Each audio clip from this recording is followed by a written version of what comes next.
Hello, everybody, and welcome to another CCG Media STEM conversation.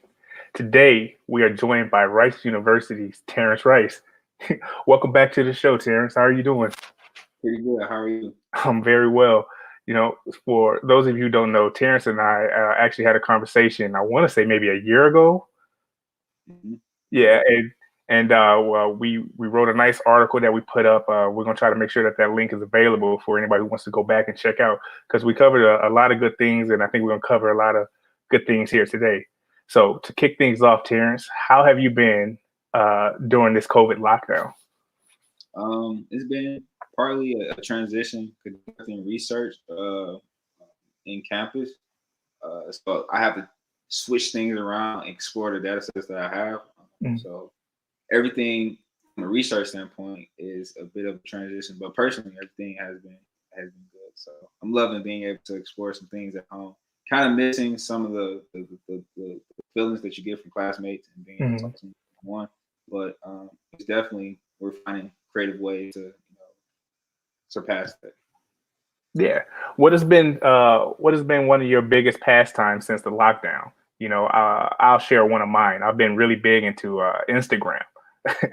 uh, a little more than normal. With the Instagram DJs, the versus battles. I think it's real cool how people are finding ways to be creative and finding ways to kind of stay connected, even though we're all apart. So, what has that been? What is that for you? For me, it's just taking a second back for myself and realizing like what exactly like I want to like focus on outside of school and academics. So school can have you overwhelmed by ending the semester. I've been taking sort of kind of a break, took like a week break, and now I have like a set plan of goals for like the semester and summer that I've been working on and thinking about. So for me specifically, my goal is to like start creating websites. So I've been on a lot of website tutorial kind of program softwares and then developing some websites. So I developed a website for my photography business. So just exploring some new areas and arenas that have been of interest for me. And then another caveat is just trying to stay more financial literacy, literate, understanding like stock market and a lot of things that's going on within the market, trying to understand our economy and kind of where we're going and shifting. It's kind of some of the things I've been interested in, as well as being nice, Well, that's an interesting topic. What have you been doing to increase your financial literacy? Books, a podcast? What kind of things have you been doing? Yeah. So for me, YouTube is universal. So there's some key people that can kind of set you off into a right way to understand the area of the teachers or the experts such in the market, such as like Robert Kiyosaki. It's a ton of people that's on there, and I'm creating like that's my next phase is to create a website that has those key people to highlight to follow the set. So way if you follow these people, you become more financially educated because my parents or no one in my circle really knows about stocks and bonds and how to take advantage of some of the trends that's going on in the market right now. So it's up to us to like educate ourselves and then from there try to share that experience with others. Well, I think when you get that up and going, we might have to have you back again for another Right. conversation because I know that that is a topic of interest, especially for a lot of young African Americans. I know that's an area of interest for myself. Listening to a lot of books, audio books, and things like that are definitely good ways to kind of help increase that IQ. Yeah, definitely. I say for just getting financially savvy about some of the things. Top things definitely are books. And books for me has been more of the slowest growing area. Everyone's not a reader, and so being in grad school, I'm transitioning to be more of a reader, and I understand the importance and why people read a lot. But books are number one. Secondly is like reading. So that's again kind of reading news articles and blogs of current topics. And then as well as like podcasts. So podcasts and things from YouTube. Those are key areas that you can tag in, and it's not as intense as just sitting down and reading for hours. But I've been telling myself to transition and start reading more. You retain more, you understand more, you can get through things faster. So those are some of the perks of why I chose to read versus just listening strictly YouTube. But I use both areas of Mhm. content, broaden my horizon, see different topics from different areas, and try to build somewhat of a in my head a portfolio of how to think about things and invest. So definitely some areas to think about. Right. I mean, and you got to find which medium works for you. Definitely, yeah. Definitely. What has been the biggest challenge for you as a student during this lockdown? Really just trying to get attention from those who I call as my experts and mentors. Just trying to stay connected with them via email or Zoom and finding new methods to communicate with them where I can get what I need to actually build out my research and keep moving forward, as well as sharing with others. Um, but really just trying to, keep those key people that's going to help me overcome some barriers that I'm facing through research and learning on this journey.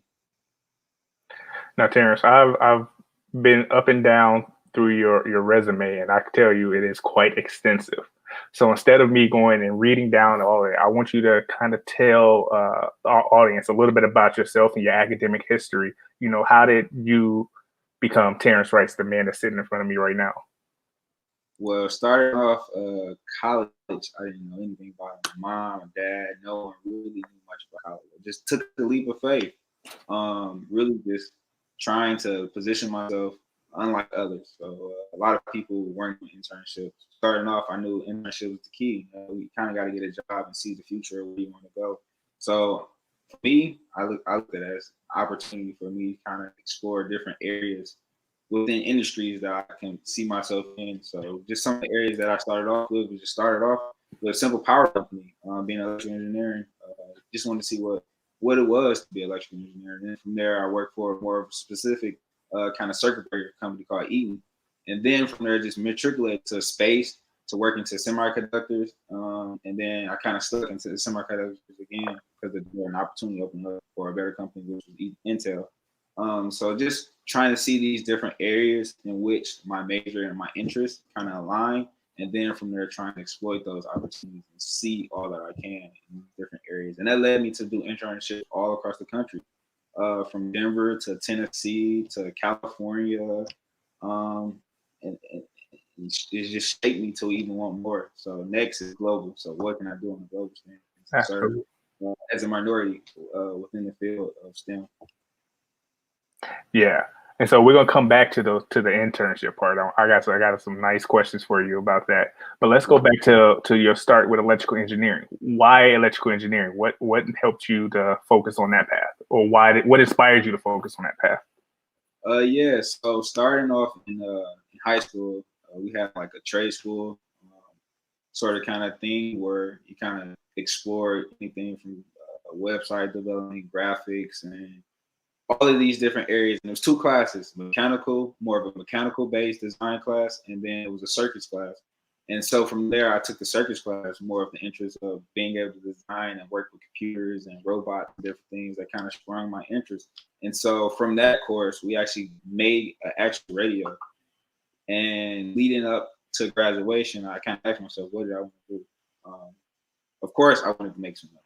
So looking at the options, I explored and I thought to myself, what can give me the future that I wanted, as well as my interests. And so it kind of aligned that electrical engineering was that for me.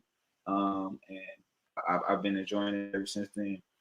It's always a lot to learn, and the field is forever changing. As I get more into research, I really understand the nuances and the details that you must have within engineering as a field itself. But definitely, it's a world of fun. What's your favorite part of electrical engineering?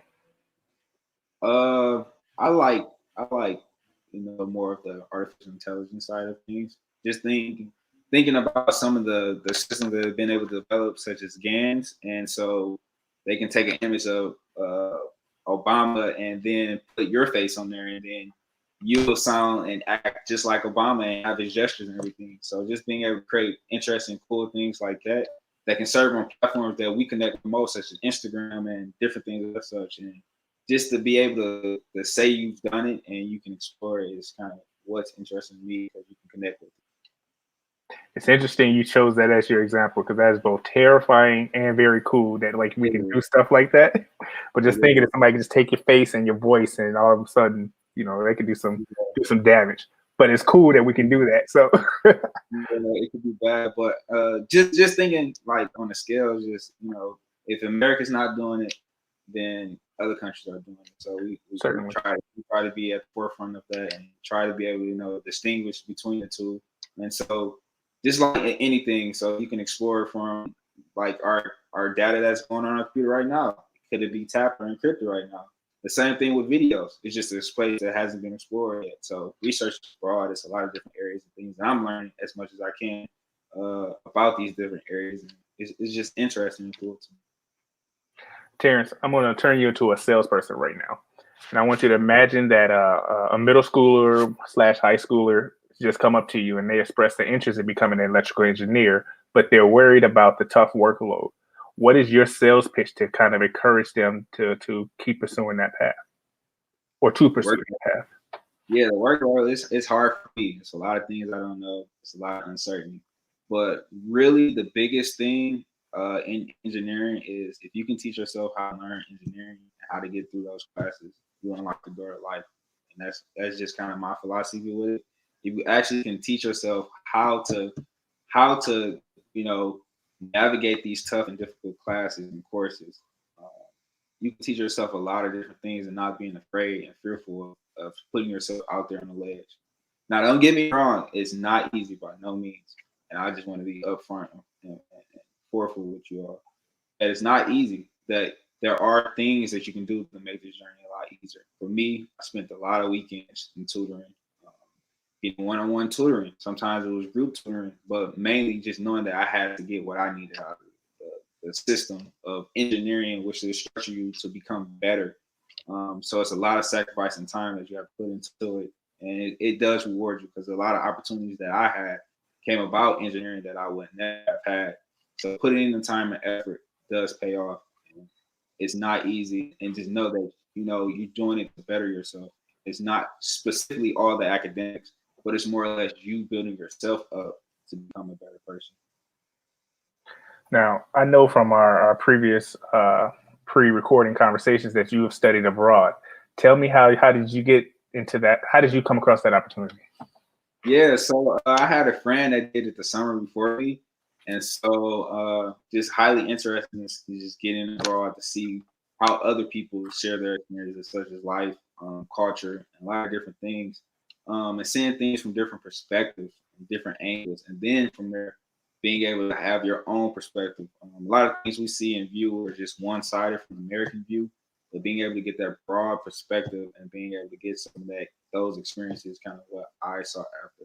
And then from there, I was able to find some type of engineering type of programs that study abroad as well. So bringing it back to the engineering and just seeing things from a global perspective, how we're solving problems is kind of what I took away. So it's definitely an experience you must do. Given the COVID situation, I'm not sure when we can go back to studying abroad, but definitely that experience shaped me to become the person I am today. I think I'm thankful for my institution for allowing me to get that experience. Not just one, but three. I gotta back you up on that because I wholeheartedly believe that studying abroad or traveling abroad is definitely an eye opener. When you see, like you said, a different perspective or see a different way of life than one that you're used to, you just start to see things a bit differently. I grew up from Southside Chicago, and growing up in that area, when I finally traveled, your world just opens up, and it really is a benefit. By studying abroad, what would you say is the biggest lesson you've learned that you wouldn't have been able to learn if you would have stayed home? Definitely like the perspective. I can say that, how I thought about a lot of things. And I'll give you a simple case scenario. We kind of rave about Pablo Escobar.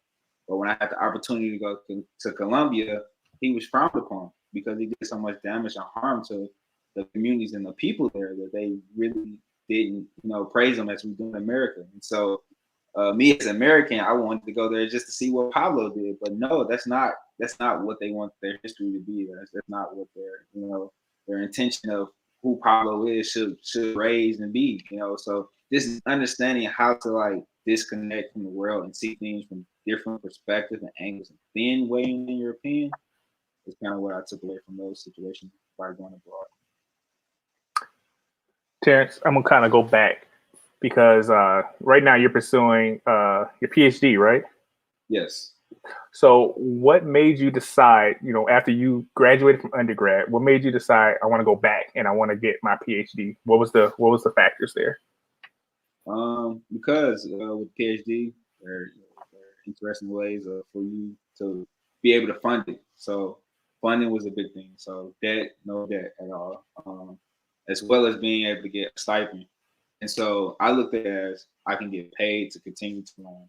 Yet it's not as much as engineering, but it's still the fact that you still build the wealth of knowledge and not thinking short term, but thinking long term and figuring out how you can make up the difference long term with the skills that you get from a PhD and being able to build that out into a platform as well as some of the things that come with a PhD, such as the credentials and the exposure that you will have to other people along this journey. And I can say most definitely the reason I did the PhD because I would have access to people that I would never have access to just going through the regular route. Or I wouldn't say I wouldn't have access to, but it would be make more challenging.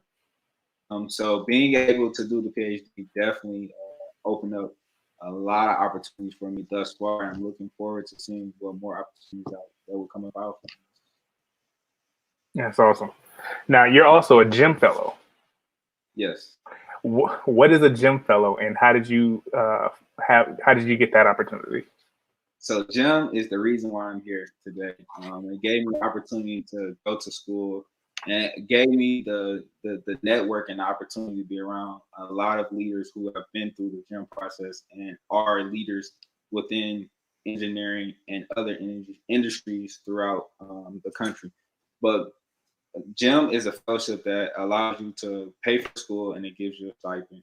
And based on those two reasons, that they have relationships with universities that take minority students in.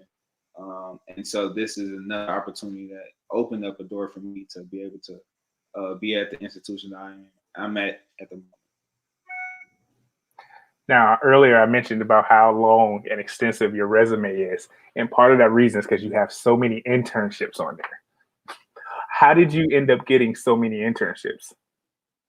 Through the conferences like DEA, NESB, staying in the Career Development Center, all of these areas and avenues allow me opportunities to connect with leaders from those different institutions and companies to get a step in front of the interviewer and interviewee for internship opportunities. So staying involved and staying open minded to the different companies, even if the company is not directly in my area, staying interested and staying uh, somewhat knowledgeable of different companies and industries.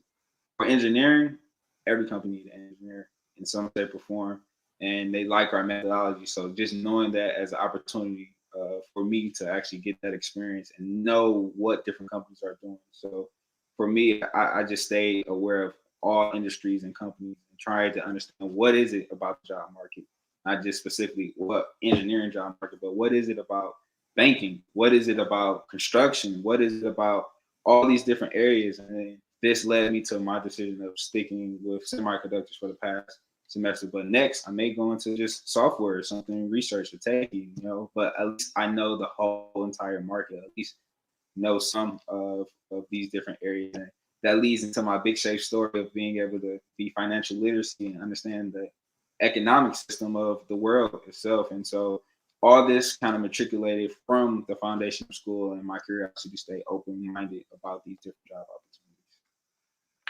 As an internship pro, what are some tips you can give to some students who are watching, maybe some undergrad students right now? What are some tips you can give them on obtaining an internship?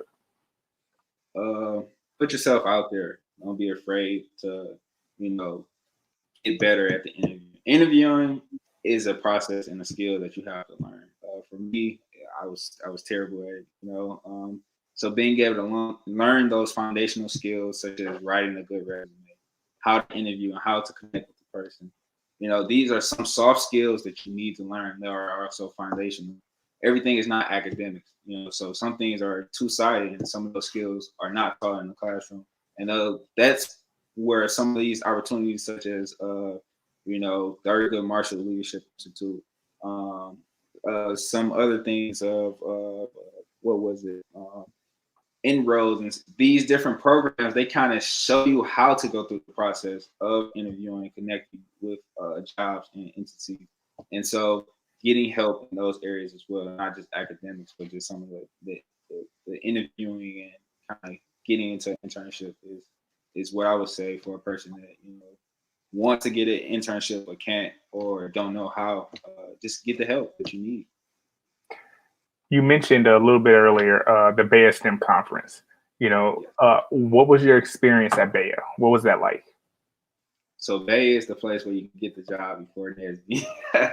But specifically, I feel like it's a smaller network of people, but they're more authentic, and you can actually connect uh, better than Nesby and some of these bigger conferences. Not to just say one is better than the other. They both serve their purposes in different platforms. But for me, I always like Bayo because you know it's a smaller and it's specifically for uh, I like to say just for minorities is themselves, and you can really get that intimate connection to some real prolific leaders in the society of engineering room. So ranging to deans, to executives, and even met the CEO of Lockheed Martin there at Vegas. So just these are some things that I haven't been able to see at other conferences that I've been to until graduate level where you have international conferences. So just knowing that, starting off as someone who wants to get into the field of engineering, this is the conference that sets you up. And there are other conferences that I'm trying to open the door, and I'm looking to open up the door for us to get to some of these international conferences on a graduate level and to get our exposure and our foot and our presence on those platforms as well. But definitely, Bay is a start, and it will open up those doors for all these different entities and areas, whatever you want to go into. So definitely, I thank Bay for getting me to the resume I have today. Terrence, my last question. What is your ultimate goal once you graduate? You know, if we can jump 10 years into the future, where's Terrence Rice? Yeah. So 10 years is a far fetch. I would say 5 years, definitely with a PhD, working in some type of personal consulting for myself and pairing with the company. So just gaining some more experience, seeing what area I want to exploit and be a subject matter expert in, as well as staying diverse in the different areas and genres. So constantly talking to my mentors, and other people who went through the journey and figuring out how was their track record, and then from there getting clear insight of where I want to go. But definitely doing some type of consulting where I'm an expert in some area, as well as still diversifying the character and the person I am, the way I continue to grow. Terrence, that is great. I want to thank you for your time, and I want to give you an opportunity to have the last word. So, the last word, what advice do you have or final word of encouragement to STEM students just like you? Yeah, definitely. It's not easy by no means. It's not easy. Even now, it's not easy, but it's worth it. And me being one of the only minority students in my whole program, I need you. I need you. I need more of me in the area. I need more of hardworking people that way I can just hand their resume or something over to someone or point them into the right direction, the way they can get those opportunities. Because I, I don't like being the only person in the room. And so if we can get more of us out in the fields in different areas, it will help us out. It will help society out. It will change the face of some of the things that we see on the news and TV. If we're in these rooms and we can show a different perspective of who we are as people. So definitely keep pushing, keep fighting. If you need help, there's other people out here who can do what you can do and get that help. Terrence, that's great words, and I appreciate your time. Good luck with the rest of your upcoming semester, and stay safe. Thanks for giving me the platform, and I hope it was insightful for everyone. But definitely stay corona free. Exactly. And don't forget, when you get that website up, you come back and have a conversation with us. Definitely, I will. Definitely. All right, everybody. Thank you for joining us today. If you enjoyed today's conversation, please let us know by leaving a comment and sharing the story with your network. Also, if you haven't had a chance, check out our publication websites at blackengineer.com, hispanicengineer.com, and womenofcolor.online. You can subscribe, leave comments, and share these amazing STEM stories just like this one. Thank you. Be sure to come back tomorrow at 3 p.m. for a next edition of CCG Media. Until then, I am Rayondon Kennedy. Take care and stay safe.